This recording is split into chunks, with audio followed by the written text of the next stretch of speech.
Hello everyone, welcome on Glax academy. आप लोगों का इस एकेडमी में स्वागत है। आशा करती हूँ कि आप लोग स्वस्थ होंगे, मस्त होंगे, खुश होंगे, खुशियाँ बांटते होंगे। मैं प्रोफेसर कहकर आप आज फिर एक नए सेशन में नए नई क्लास में हाजिर हूँ। आप लोग जैसे कि जानते हैं कि मैं इस एकेडमी पे Hindi UGC net JRF TGT PGT UPHSC assistant professor की तैयारी करवाती हूँ। इसके अलावा मैं अदर्स असिस्टेंट प्रोफेसर की भी तैयारी करवाती हूँ। मैं इस समय अभी प्रश्नों की सीरीज लेकर आ रही हूँ। कुछ खास प्रश्न के साथ मैं आज फिर इस क्लास में हाजिर हूँ। चलिए हम लोग अपने प्रश्नों की ओर देख पढ़ते हैं। हमारे पहला प्रश्न क्या कहता है। हमारा आज का पहला प्रश्न क्या है, देखिए। आज फिर हमारा पहला प्रश्न रीजन असर्शन से शुरू होता है। असर्शन क्या कहता है, मिथक सर्वकालिक और सार्वदेशिक होते हैं। मिथक क्या है, सर्वकालिक और सार्वदेशिक होते हैं। रीजन, क्योंकि सभी देशों की जातीय असीमता और विश्वास एक जैसे हैं। बताइए क्या सही है ये असर्शन और रीजन। बोलिए।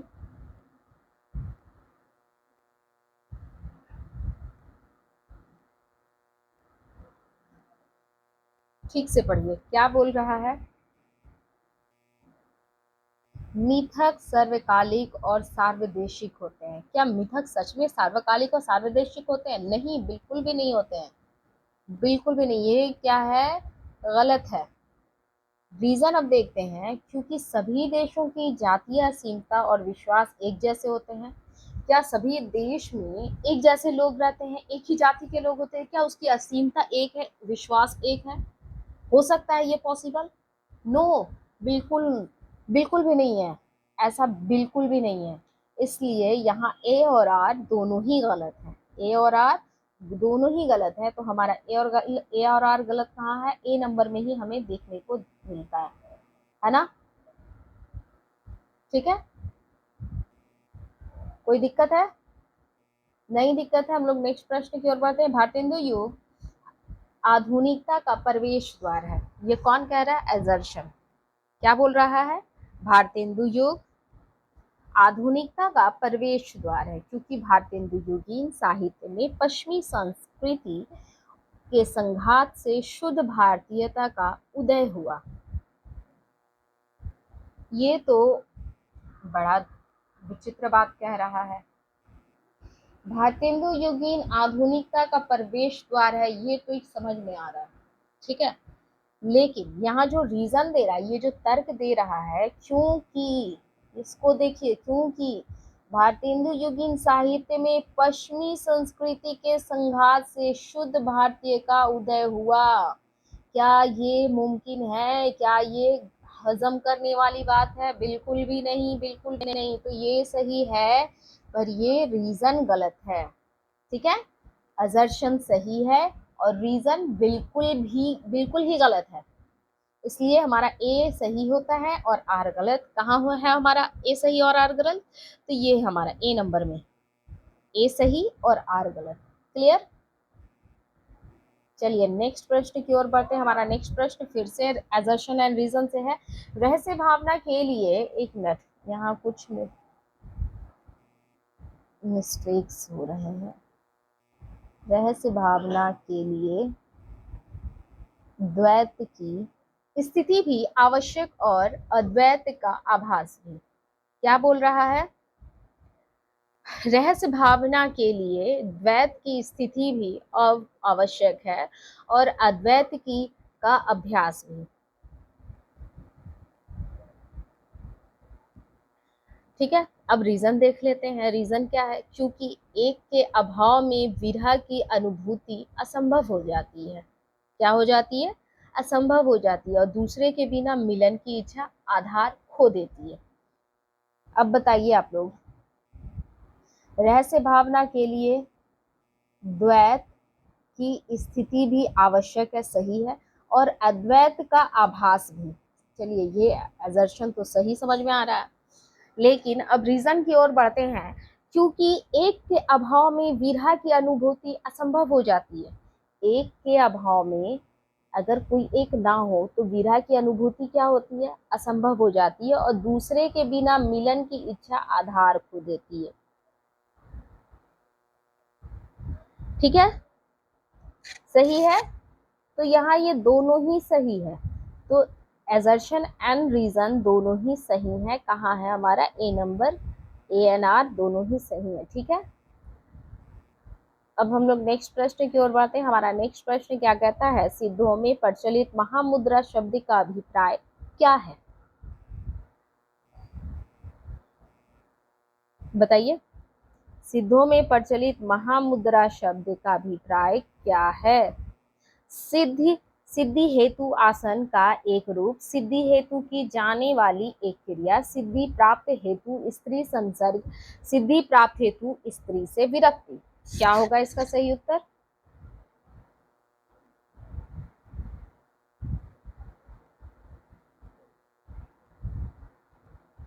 बताइए।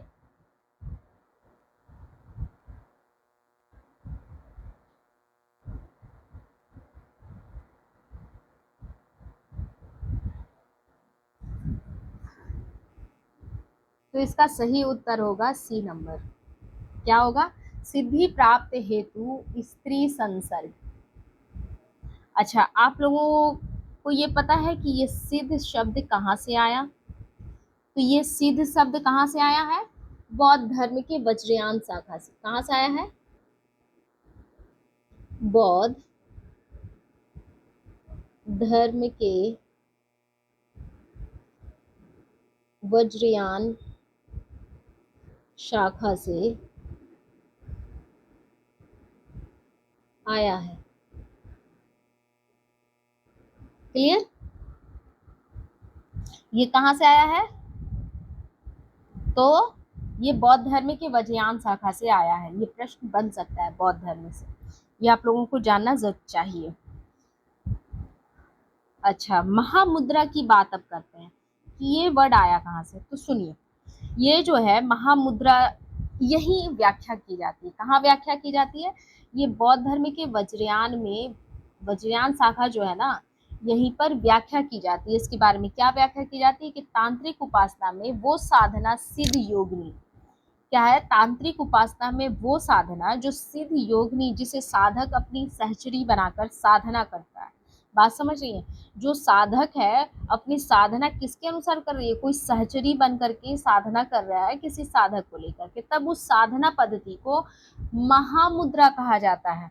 जो जो एक साधक साधना कर रहा है, ठीक है, तो उसे हम महामुद्रा कहते हैं। क्या कहते हैं, ये महामुद्रा कहते हैं। महामुद्रा समझ में आ रहा है। सिद्ध साहित्य के प्रथम कवि कौन है,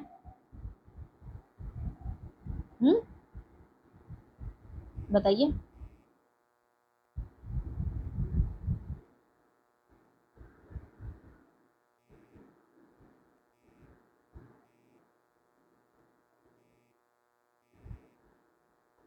तो अभी बताती हूँ।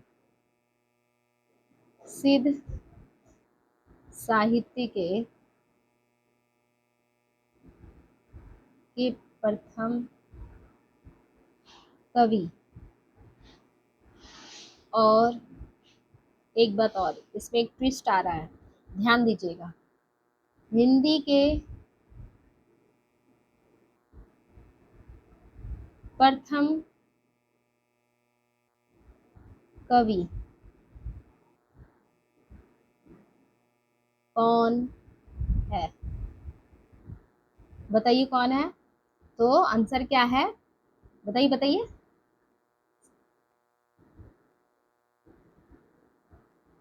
सरहप्पा, ये दोनों का उत्तर है। और सरहप्पा का ग्रंथ का नाम क्या है, दोहा कोश। याद रखेंगे इस चीज को, ठीक है, दोहा कोश। और इसी में चार मुद्राओं की, इस दोहा कोश में चार मुद्राओं की बात होती है।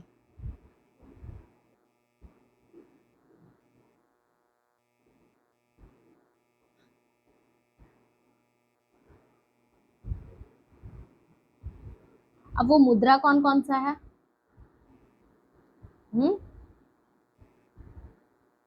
मैं मुद्रा के बारे में बताती हूँ।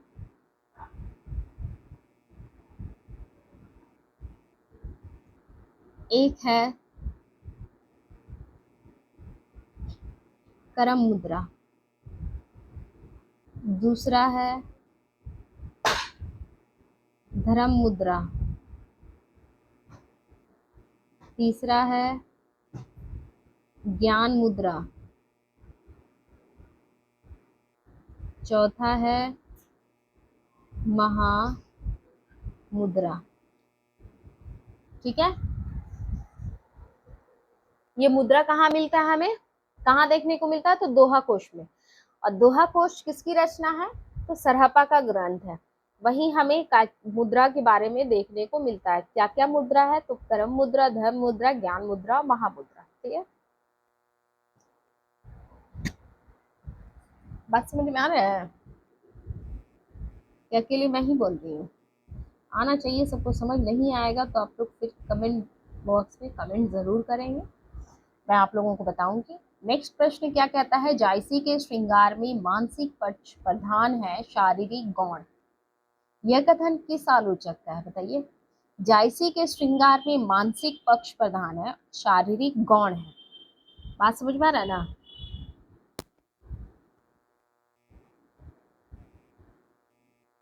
तो ये बात रामचंद्र शुक्ल जी कहते हैं। ये कौन कहता है? रामचंद्र शुक्ल ने।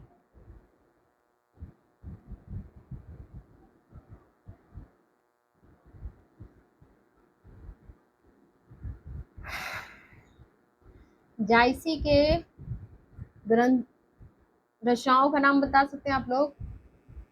पद्मावत,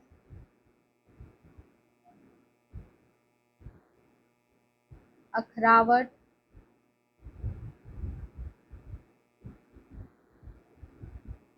आखिरी कलाम,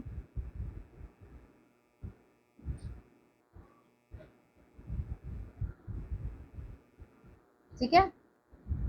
अच्छा, ये तो बात हो गया इनकी रचना के बारे में। ठीक है, अब नेक्स्ट बात करते हैं हम लोग। क्या बात करते हैं कि ये कौन से मार्ग से हैं? निर्गुण भक्ति धारा के। क्या है? ये जो रामचंद्र शुक्ल हैं, सॉरी, इसके आंसर रामचंद्र शुक्ल है। जायसी जो है किसके हैं? निर्गुण भक्ति धारा, निर्गुण भक्ति धारा की प्रेम मार्गी, ये प्रेम मार्गी। हाँ, एक मिनट,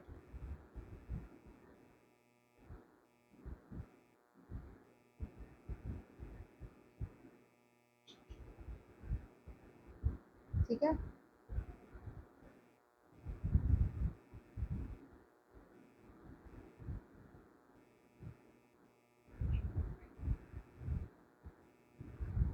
प्रेम मार्गी यानी सूफी शाखा के कवि हैं। तो कौन है? निर्गुण भक्ति धारा के प्रेम मार्गी सूफी शाखा के कवि कौन है? तो जायसी जी हैं। क्लियर? कौन है? तो जायसी जी हैं। और जायसी के श्रृंगार में मानसिक पक्ष प्रधान है, शारीरिक गौण है। यह कथन किसने कहा है? तो रामचंद्र शुक्ल ने कहा। क्लियर? Is it clear?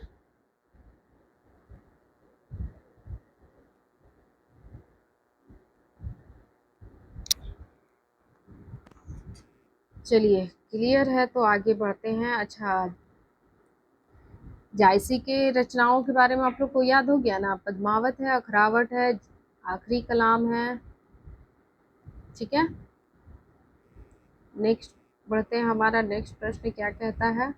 इसमें कोई संदेह नहीं कि कबीर को राम नाम रामानंद जी से ही प्राप्त हुआ, पर आगे चलकर कबीर के राम रामानंद के राम से भिन्न हो गए। क्वेश्चन को समझिएगा याद, जब तक क्वेश्चन नहीं समझेंगे तब तक कुछ नहीं होगा। इसमें कोई संदेह नहीं कि कबीर को राम नाम, याद रखिएगा, राम नाम रामानंद जी से प्राप्त हुआ था। किससे प्राप्त हुआ था? तो रामानंद से प्राप्त हुआ था। राम किसको प्राप्त हुआ था? तो कबीर को। लेकिन देखिए अब बात किस तरह से घूम रहा है। आगे चलकर कबीर के राम, कबीर के जो राम है जी, कबीर जिस राम को मानते हैं वो रामानंद के राम से भिन्न है। ये बात समझ में आ रहा है ना? ये बात समझ में आ रहा है ना कि कबीर के जो राम है वो रामानंद से प्राप्त हुआ, लेकिन आगे जाकर के रामानंद के जो राम है कबीर के राम से बिल्कुल भिन्न हो चुके हैं। बिल्कुल भिन्न हो चुके हैं, क्या क्या मतलब? बिल्कुल भिन्न हो गए थे। इनकी वाकई में इनकी दार्शनिक अगर देखा जाए तो इनके राम अलग हैं और उनके नाम अलग हैं। क्लियर? तो अब बताइए कि इसमें कौन से ऑप्शन होंगे? राहुल सांकृत्यायन, रामचंद्र शुक्ल, हजारी प्रसाद द्विवेदी, माता प्रसाद गुप्त, कौन होंगे? बताइए फटाफट बताइए। तो रामचंद्र शुक्ल जी हैं। ठीक है, कौन है? रामचंद्र शुक्ल जी।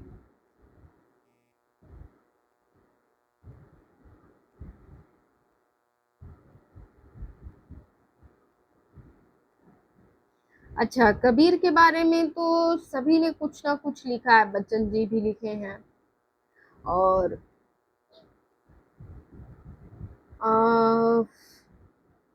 हजारी प्रसाद जैसे द्विवेदी भी ने लिखा है। ठीक है, श्याम सुंदर दास ने भी लिखा है। रामचंद्र शुक्ल की तो अभी बता ही दिए। अच्छा, रामचंद्र शुक्ल कबीर की भाषा को क्या कहते हैं? कबीर की भाषा को, कबीर की भाषा को सधुकड़ी, सधुकड़ी कहते हैं। ठीक है,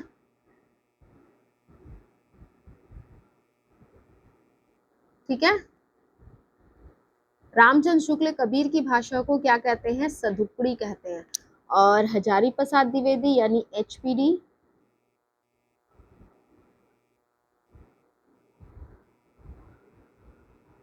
एचपीडी क्या कहते हैं? वाणी का डिक्टेटर कहा है। किसे? वाणी का डिक्टेटर कबीर को कहा है। ठीक है, वाणी का डिक्टेटर कहा है। और श्याम सुंदर दास ने क्या कहा है इनकी भाषा को? बताइए बताइए। तो पंचमेल खिचड़ी कहा है। किसने कहा है? श्याम सुंदर दास ने। श्याम सुंदर दास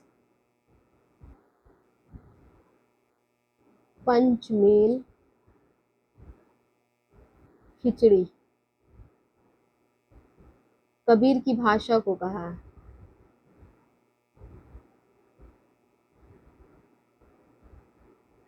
ठीक है, कबीर की भाषा को श्याम सुंदर दास ने क्या कहा है? पंचमेल खिचड़ी।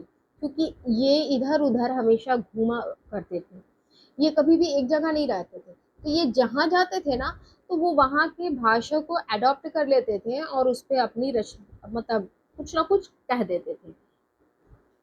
ठीक है, तो उनकी जब कवि, उनकी जब दोहा हम जब पढ़ते हैं, सबद है, रमैन, ठीक है, साखी है, ये सब अगर पढ़ते हैं तो देखने को आता है कि उसमें डिफरेंट डिफरेंट भाषा हमें देखने को मिलता है। तो इसलिए इनकी भाषा को सदुकड़ी कहा है या फिर पंचमेल खिचड़ी कहा है। श्याम सुंदर दास ने पंचमेल कहा है और कबीर ने कबीर की भाषा को रामचंद्र शुक्ल ने सधुकड़ी कहा है और एचपीडी यानी हजारी प्रसाद द्विवेदी जी ने वाणी का डिक्टेटर कहा है। किसे? कबीर को कहा है। क्लियर? इतना समझ में आ गया? चलिए अब नेक्स्ट कुछ बताते हैं आप लोगों को।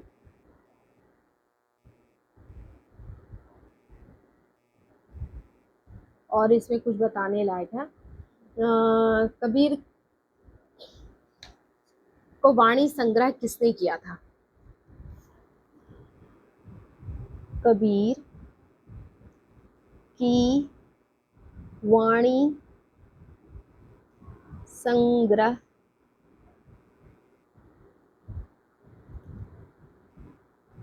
उनके शिष्य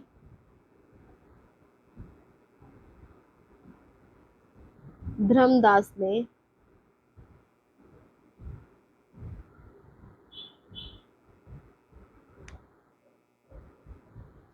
बीजक नाम से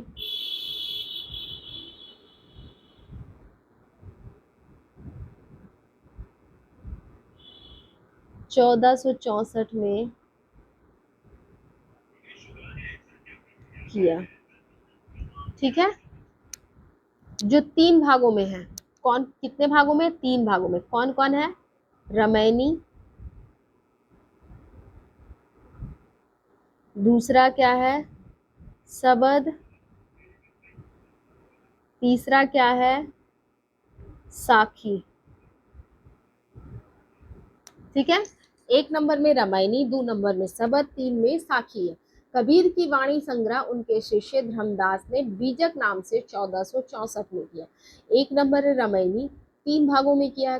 कितने भागों में किया है याद रखेंगे इस बात को, कितने भागों में किया है? तो 3 भागों में किया है, रामायणी, सबद, साखी। क्लियर? रामचंद्र शुक्ल इनको क्या कहते हैं? इनकी भाषा को सधुकड़ी भाषा कहते हैं। और श्याम सुंदर दास ने इनकी भाषा को क्या कहा है? तो पंचमेल खिचड़ी कहा है। Clear? Is it clear? Yes. और इनकी वाणी संग्रह को इनके शिष्य ने क्या कहा है? इनकी वाणी संग्रह को धर्मदास इनके शिष्य हैं, क्या कहा है? बीजक नाम से किया। कब किया है? 1464 में। क्लियर? यस। चलिए नेक्स्ट बढ़ते हैं, नेक्स्ट प्रश्न की ओर। हमारा नेक्स्ट प्रश्न क्या कहता है? विठलनाथ ने बल्लभ संप्रदाय में किस तरह की पूजा पद्धति का समावेश किया है? किस तरह का पूजा पद्धति का समावेश किया विठलनाथ ने बल्लभ संप्रदाय में? बताइए।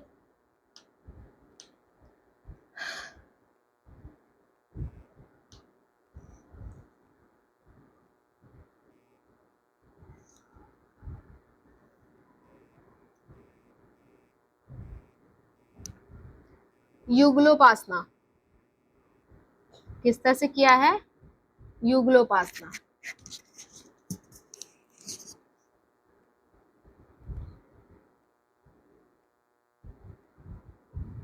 युगलोपासना मतलब राधा कृष्ण का एक साथ उपासना करना। राधा कृष्ण का एक साथ उपासना करना। क्लियर? और एक चीज,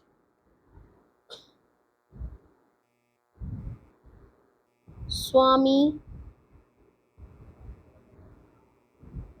वल्लभाचार्य के पुत्र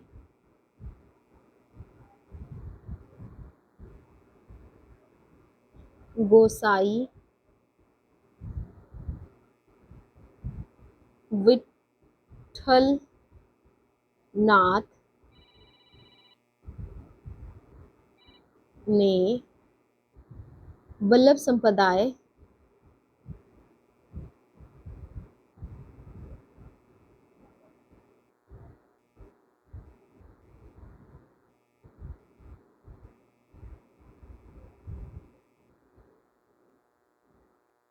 की स्थापना की।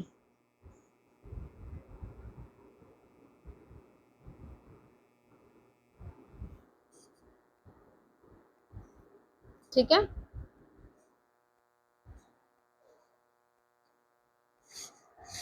युगलोपासना के मतलब भी जान गए आप लोग। क्या होता है युगलोपासना? यानी राधा कृष्ण का एक साथ पूजा करना। और स्वामी वल्लभाचार्य के पुत्र यानी गोसाई विठल बल्लभ संप्रदाय की स्थापना की थी। ठीक है,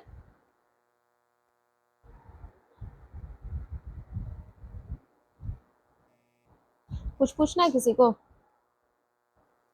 नहीं तो आगे बढ़ते हैं।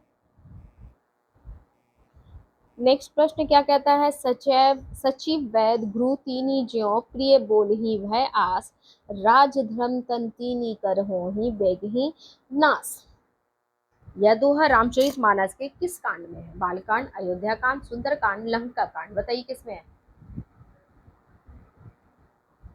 हम्म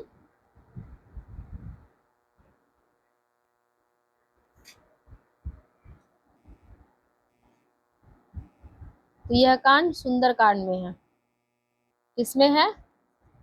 सुंदरकांड में। रामचरितमानस में कुल कितने कांड हैं? तो 7 कांड है। कितने कांड हैं? 7 कांड। बालकांड 1 नंबर, अयोध्या कांड 2 नंबर, 3 नंबर में है आपका 1, 2, 3 अरण्य कांड।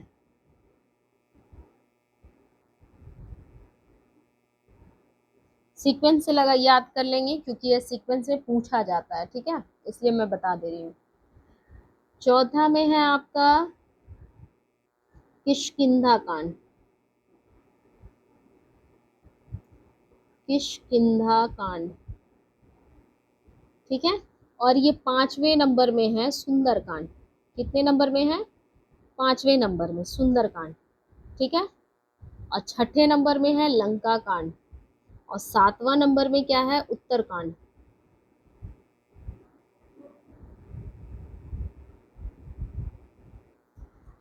ठीक है। 1 नंबर में बालकांड, 2 नंबर में अयोध्या कांड, 3 नंबर में अरण्य कांड, चौथा में है किष्किंधा, 5वें में है सुंदर, 6ठा में है लंका, 7वां में है उत्तर, यानी उत्तरकांड। बस इस तरह से याद कर ले। बालकांड, फिर होता है अयोध्या की घटना, फिर अरण्य हो जाता है, ठीक है। फिर उसके बाद किष्किंधा पहुंचते हैं वो, किष्किंधा के बाद सुंदरकांड होता है, सुंदरकांड के बाद लंका कांड होता है, और लंका कांड के बाद उत्तरकांड होता है, ठीक है। उत्तरकांड यानी फिर वो वही अयोध्या में होता है, ठीक है। याद लेकिन रखेंगे कि ये जो रामचरितमानस में कुल कितने कांड हैं? तो 7 कांड हैं। पूछा जाता है रामचरितमानस में कुल कितने कांड हैं? तो 7 कांड, ठीक है। नेक्स्ट प्रश्न, सेकंड लास्ट।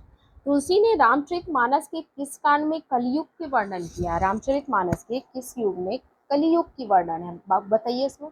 बालकांड में है कि अयोध्या में है, अरण्य में या उत्तर में, किस में है?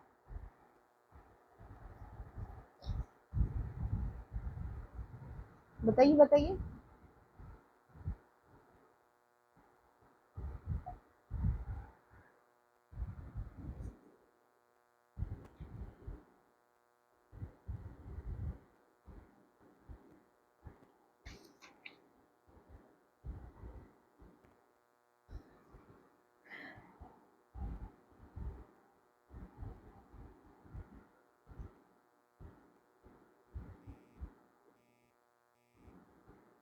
तो यह आपके उत्तरकांड में है। किसमें है?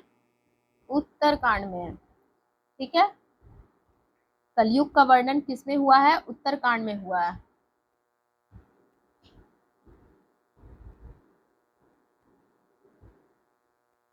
ये कौन सी भाषा में है?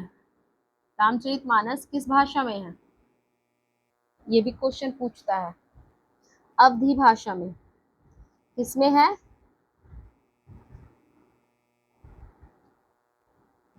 अवधी भाषा,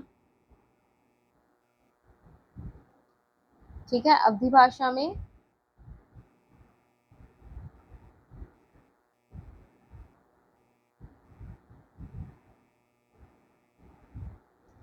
क्लियर? और क्या है इसमें?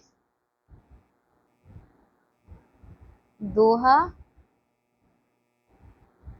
चौपाई,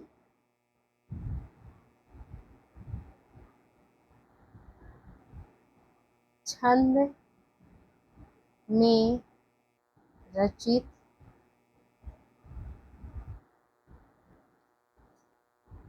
यह एक प्रबंध काव्य है।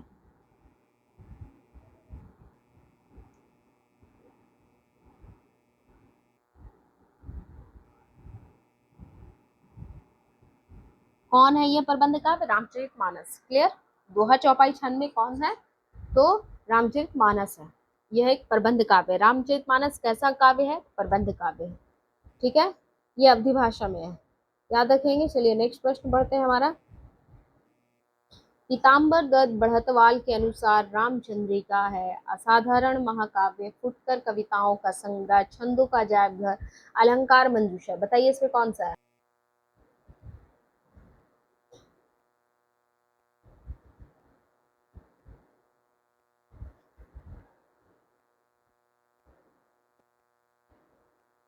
चलिए इसमें बताइए कौन सा है? रामचंद्रिका के अनुसार क्या है? यह एक फुटकर कविताओं का संग्रह है। क्या है? यह एक फुटकर कविताओं का संग्रह है। क्या है? फुटकर कविताओं का संग्रह है।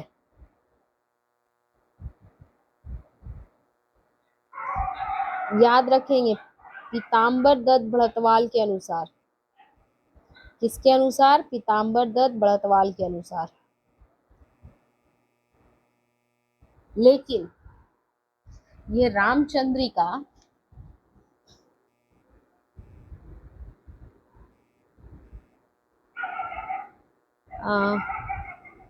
डॉक्टर राम स्वरूप चतुर्वेदी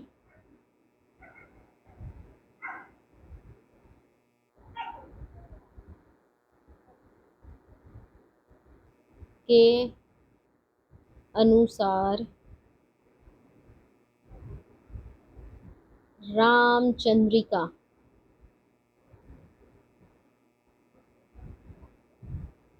रामचंद्रिका क्या है? छंदों का अजायब घर। छंदों का अजायब घर।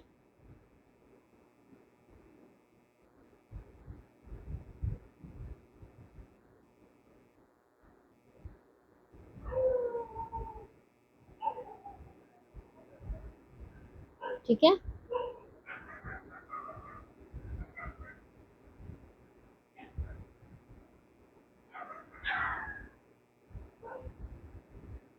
इसको भी मैं हेडलाइट से कर देती हूँ। हेडलाइट नहीं समझ में आ रहा ना?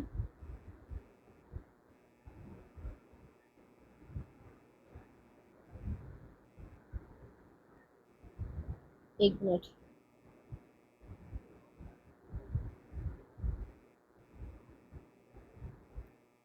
राम स्वरूप चतुर्वेदी के अनुसार रामचंद्रिका, पीताम्बर दत्त बढ़तवाल के अनुसार रामचंद्रिका क्या है? एक फुटकर कविताओं का संग्रह है। और डॉक्टर राम स्वरूप चतुर्वेदी के अनुसार वही रामचंद्रिका छंदों का अजायब घर है। ठीक है, दोनों ने अलग अलग राय दिया है। किसके बारे में? रामचंद्रिका के बारे में। क्लियर? रामचंद्रिका किसका है? ये किसकी रचना है रामचंद्रिका? ये रामचंद्रिका किसकी रचना है बताइए? केशव दास का। किसका है?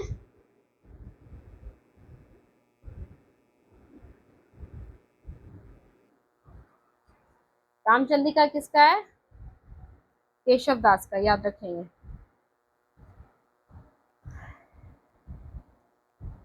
अच्छा, इसे और आचार्य रामचंद्र शुक्ल ने इसे कठिन काव्य का प्रेत भी कहा है। किसे? केशव दास को। याद रखेंगे, कठिन काव्य का प्रेत। चलिए, आज का हो गया हमारा सेशन यही लास्ट। फिर हम लोग मिलेंगे नेक्स्ट क्लास में। ठीक है, तब तक आप लोग खूब बढ़िया से पढ़ाई कीजिए, जी तोड़ पढ़ाई कीजिए। जितना पढ़ना चाहते हैं उतना पढ़िए, क्योंकि जितना पढ़ेंगे उतना कम ही है। अपने परिवार वालों का ध्यान रखें, अपना भी ध्यान रखें। खुश रहें, खुशियाँ बांटते रहें, स्वस्थ रहें, मस्त रहें। चलिए, इसी के साथ मैं विदा लेती हूँ। और हाँ, प्लीज़ सब्सक्राइब करें इस चैनल को।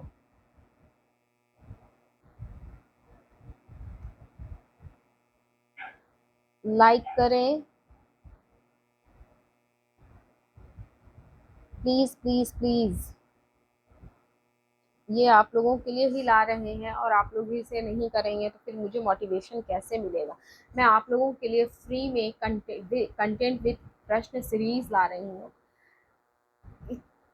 मतलब एक छोटा पैकेज में बड़ा धमाल जो होता है मैं वो करके ला रही हूँ, फिर भी आप लोग इस तरह से कर रहे हैं। प्लीज़ कम से कम इसका तो लाज रखें।